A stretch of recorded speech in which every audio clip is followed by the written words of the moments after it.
Well, we knew there was some dry rock. We didn't know how much. It's actually on both sides of this valley,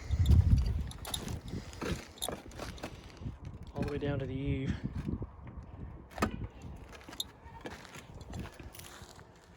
So the plywood needs to be changed, and then the attic boards, which is oriented strand board, you can see that it's just disintegrated beyond recognition.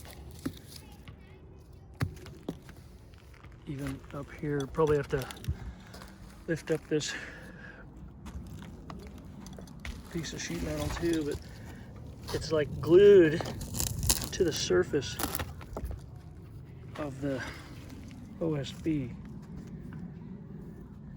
The old felt paper. You see somebody put some stuff on there. It's white adhesive.